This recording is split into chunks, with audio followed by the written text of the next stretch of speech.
하나님께서 말씀 안에서 우리에게 크신 은혜와 복을 베풀어 주실 줄 믿습니다. 옆에 계시는 분들과 함께 인사해 보도록 할까요? 사랑합니다. 축복합니다. 한 주간도 잘 지내셨나요? 네, 잘 지내셨나요? 네, 표정을 보니까 다들 잘 지내신 것 같습니다.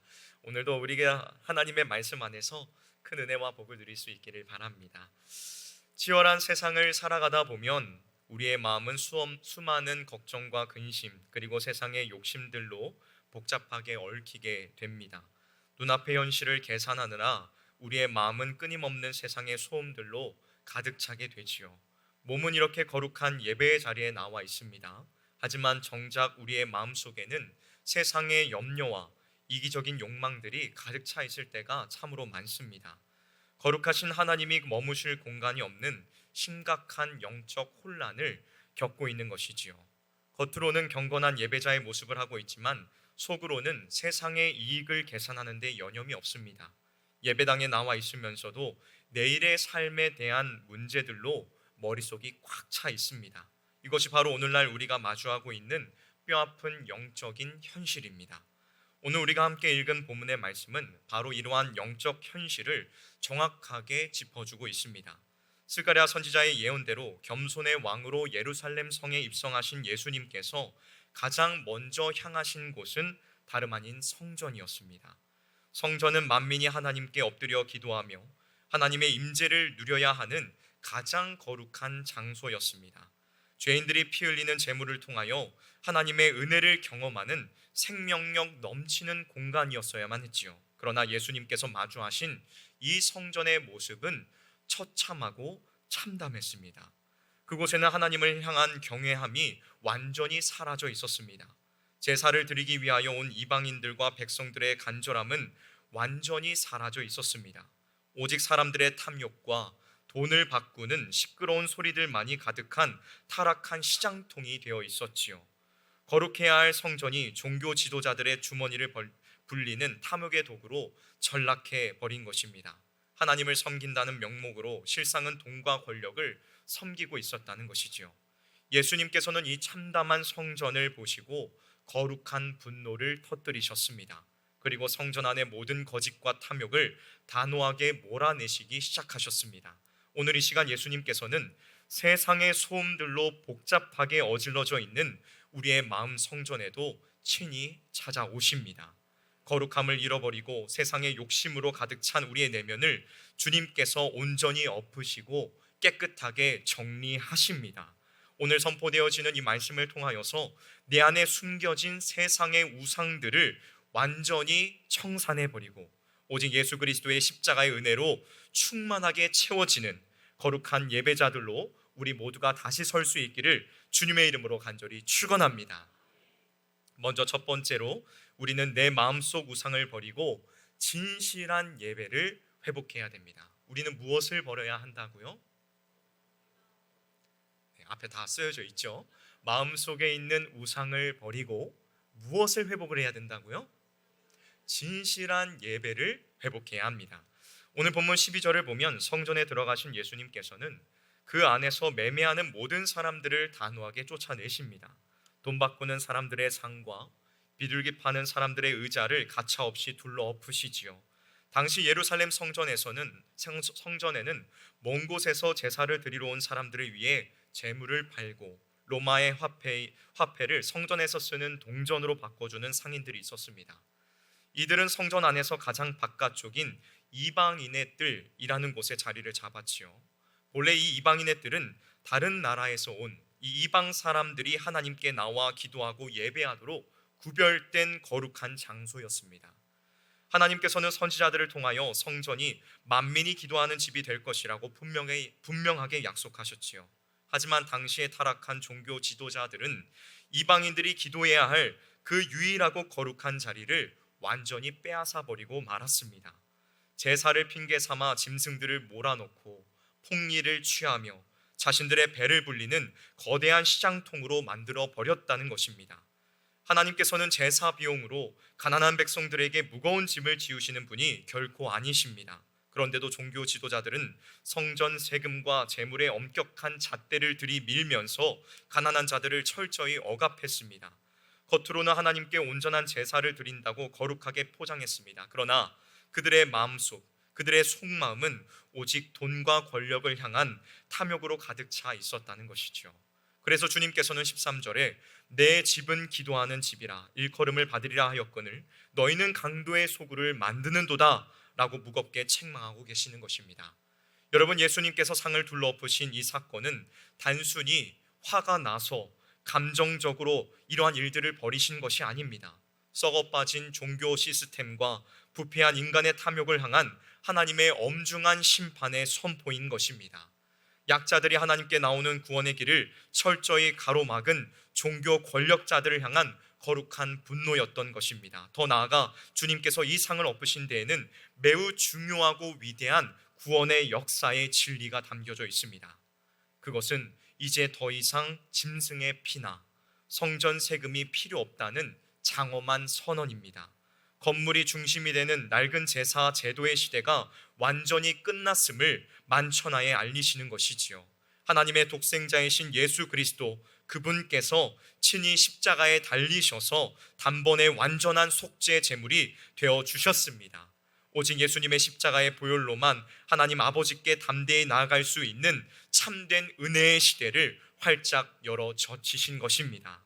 고린도전서 3장 16절은 예수 그리스도를 믿는 우리 자신이 곧 하나님의 성전이라고 분명하게 말씀하고 있습니다.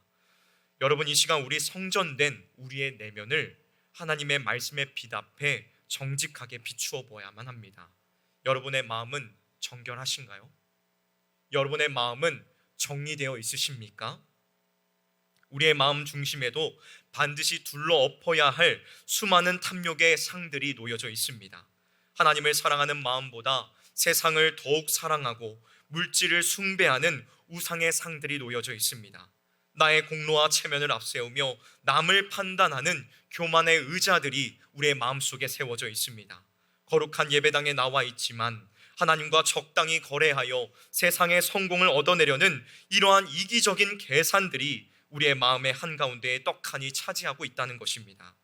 여러분, 우리 안에 이러한 헛된 우상들이 가득하다면 주님은 우리의 마음을 향해서도 영락없는 강도의 소굴이라고 엄하게 책망하실 것입니다. 사랑하는 성도 여러분, 이제 내 마음속에 견고하게 세워둔 이 헛된 우상의 상들을 주님께서 산산조각 내시도록 온전히 우리는 내어드려야만 합니다.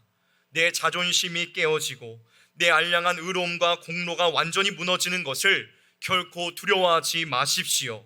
탐욕의 상이 엎어지고 내 육신의 욕심이 철저히 부서지는 바로 그 자리가 진정한 하늘의 은혜가 시작되어지는 축복의 자리라는 것을 믿으시기를 주님의 이름으로 축복합니다.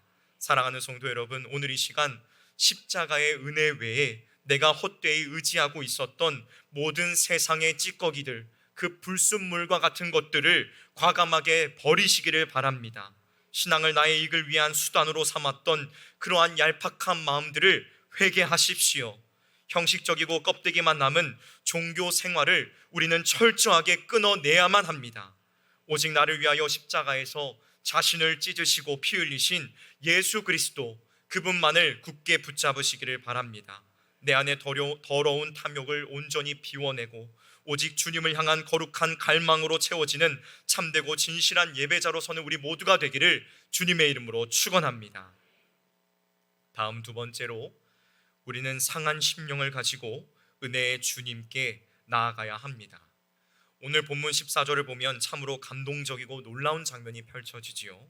맹인과 저는 자들이 성전에서 예수께 나아오매 고쳐주시니 라고 기록하고 있습니다. 시끄럽고 탐욕으로 가득했던 장사꾼들의 상이 엎어진 바로 그 자리에 전혀 예상치 못한 사람들이 등장하고 있습니다. 바로 세상에서 철저히 소외되고 병든 자들이 주님 앞에 나왔던 것이지요. 당시 유대 사회에서 맹인과 다리를 저는 사람들은 율법의 잣대로 볼 때, 율법의 기준으로 볼 때에 매우 부정하게 여겨졌던 사람들이었습니다. 그들은 하나님의 저주를 받았다고 억울하게 손가락질을 당했지요. 성전 깊숙한 곳에 들어갈 자격조차 없었고 사람들에게 철저히 무시를 당하며 문전박대를 당하던 연약한 자들이었습니다. 그러나 예수님께서는 성전으로 나온 그들을 결코 내쫓지 않으셨습니다. 더럽다고 그들을 밀어내지도 않으셨습니다. 오히려 그들을 따뜻하게 품어주시고 그들의 오랜 질병과 문제를 온전히 고쳐주셨습니다. 타락한 종교 지도자들은 자신들의 이익을 지키기 위하여 강하고 돈 많은 자들만을 환영하였지만, 약자들을 무시하고 경멸했지만, 성전의 참된 주인 되시는 예수님께서는 다르셨습니다. 주님은 은혜를 갈망하며 나오는 이 가난한 심령들에게 치유와 회복의 문을 활짝 열어주셨다는 것입니다. 이어지는 15절의 말씀을 보십시오. 어린아이들이 성전에서 호산나 다윗의 자손이여 라고 목청껏 외치며 주님을 찬양합니다.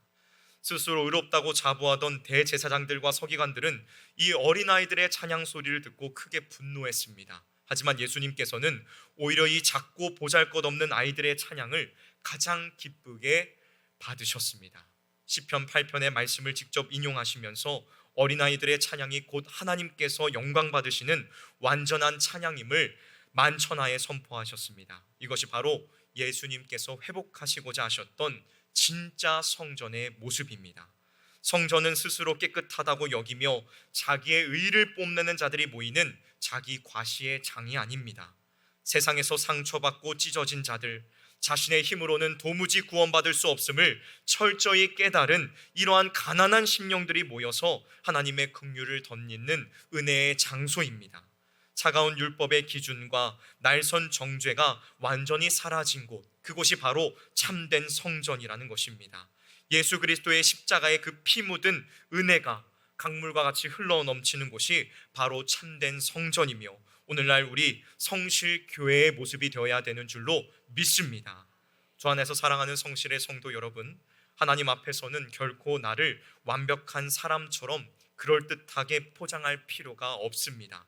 세상은 능력이 없고 병든 자들을 쓸모없다며 무정하게 내버립니다. 조건이 맞지 않으면 가차없이 관계를 끊어내버리지요. 하지만 우리 주님께서는 상한 갈대를 꺾지 않으시고 꺼져가는 등불을 끄지 않으시는 자비의 하나님이신 줄 믿습니다. 오늘 이 시간 세상에서 이리 치이고 저리 치이던 그 찢어진 마음을 그대로 십자가 앞으로 담대히 가지고 나아가시기를 바랍니다. 남들에게는 도무지 말하지 못할 깊은 슬픔과 오랜 육신의 질병, 그리고 밤마다 나를 짓누르고 슬프게 만드는 수치스러운 죄악의 짐들까지도 십자가 앞에 남김없이 쏟아내시기를 주님의 이름으로 축원합니다. 나의 부족함과 연약함을 주님 앞에 솔직히 인정하며 은혜의 보좌 앞에 납작 엎드릴 때에 주님께서는 결코 우리를 외면하지 않으십니다. 완전하신 십자가의 보혈로 우리의 모든 죄악과 깊은 상처를 깨끗하게 씻어 주십니다. 세상의 그 어떠한 훌륭한 의사도, 세상에 날고 기는 그러한 위대한 권력자들도 줄 수 없는 완전한 평안과 영원한 생명을 주님께서 우리에게 허락해 주실 것입니다. 나의 상한 심령을 온전히 만지시고 깨끗하게 우리의 삶을 고치시는 그 예수 그리스도의 크신 은혜를 이 시간 충만하게 누리시기를 주님의 이름으로 축원합니다. 마지막 세 번째로, 우리는 내 능력이 아니라 오직 십자가의 능력을 의지하며 굳건한 믿음으로 간구해야 합니다. 무엇을 의지해야 된다고요? 내 능력을 의지해야 된다고요? 내 지식을 의지해야 된다고요? 내 경험을 의지해야 된다고요? 아닙니다. 우리는 오직 십자가의 능력만을 의지해야 합니다. 오늘 본문 18절에서 22절에는 무화과 나무가 마르는 충격적인 사건이 기록되어 있지요. 예수님께서 이른 아침 성으로 다시 들어오실 때에 잎사귀만 무성하고 열매가 없는 무화과 나무 한 그루를 보셨습니다. 주님은 그 나무를 향하여 이제부터 영원토록 네가 열매를 맺지 못하리라 라고 무섭게 심판하셨고, 그 즉시 나무는 뿌리까지 말라버렸지요. 이 사건은 앞서 일어난 성전 정화 사건과 깊이 연결된 하나님의 엄중한 경고의 메시지입니다. 잎사귀만 무성한 이 무화과 나무는 바로 겉모습만 화려할 뿐 영적인 생명력을 완전히 잃어버린 타락한 예루살렘 성전을 말하는 것입니다. 당시 성전에는 소와 양의 피를 흘리는 거창하고 웅장한 제사의식은 차고 넘쳤습니다. 하지만 정작 하나님께서 원하시는 이웃을 향한 참된 긍휼과 진실한 기도의 열매는 전혀 찾아볼 수가 없었습니다. 하나님께서는 이처럼 생명력 없는 종교적 껍데기, 위선으로 가득 찬 거짓된 신앙을 철저하게 심판하시고 무너뜨리신다는 것입니다. 무화과 나무가 한순간에 마른 것을 보고 깜짝 놀라고 있는 제자들에게 예수님께서는 참된 성전된 교회와 성도들이 맺어야 할 진짜 열매가 무엇인지를 분명하게 가르쳐 주십니다. 본문 21절과 22절을 보십시오. 주님께서는 만일 너희가 믿고 의심하지 아니하면 산더러 들려 바다에 던져지라 하여도 그대로 될 것이라고 선포하고 계십니다. 너희가 기도할 때 무엇이든지 믿고 구하는 것은 다 받으리라 라고 확실하게 약속하고 계시죠. 하나님께서 우리에게 진정으로 요구하시는 참된 열매란 겉으로 보여지는 어떤 종교적인 열심과 형식이 아닙니다. 헌금을 얼마나 많이 하고 봉사를 얼마나 보여지게 많이 하느냐, 그것을 보시는 것이 아니라는 것입니다. 오직 우리의 유일한 소망이시요 참된 생명 되신 예수 그리스도의 이름을 굳게 신뢰하며 부르짖는 믿음의 기도, 주님께서는 그것을 보신다는 것입니다. 세상의 이성적이고 합리적인 시선으로 볼 때에 거대한 산이 들려서 바다에 던져지는 것은 도무지 일어날 수 없는 불가능한 일이지요. 하지만 십자가에서 모든 사망의 권세를 깨뜨리시고 마침내 부활하신 예수 그리스도의 그 전능하심 앞에서는 그 어떠한 불가능도 존재하지 않습니다. 주님께서는 모든 것을 다 하실 수 있는 분이십니다. 믿으십니까? 하나님은 탐욕으로 얼룩진 형식적인 제사에는 결코 응답하지 않으십니다. 하지만 오직 십자가의 은혜만을 전적으로 의지하며 간절하게 부르짖는 성도들의 간절한 기도에는 하늘의 문을 여시고 놀라운 기적으로 응답하십니다. 내 지식과 경험이라는 얄팍한 능력을 철저히 부인하고 오직 창조주 하나님의 전능하심을 믿고 의지하는 자들만이 이 위대한 기도의 능력을 삶 속에서 생생하게 경험할 수 있는 것입니다. 사랑하는 성실의 성도 여러분, 지금 여러분의 삶 앞에는 태산처럼 거대하게 떡하고 버티고 있는 막막한 문제들이 있을 것입니다. 내 힘과 내 지혜로는 도무지 해결할 수 없는 육신의 무서운 질병, 숨이 턱턱 막히는 경제적인 어려움들, 가정의 깊은 상처와 앞날이 보이지 않는 자녀의 문제 앞에 무겁게 짓눌려 있을 수 있습니다. 그러나 결코 여러분 두려워하거나 낙심하지 마십시오. 두려워하거나 낙심하지 마십시오. 잎사귀만 무성한 형식적인 종교인은 그 절망의 거대한 산을 결코 옮길 수 없습니다.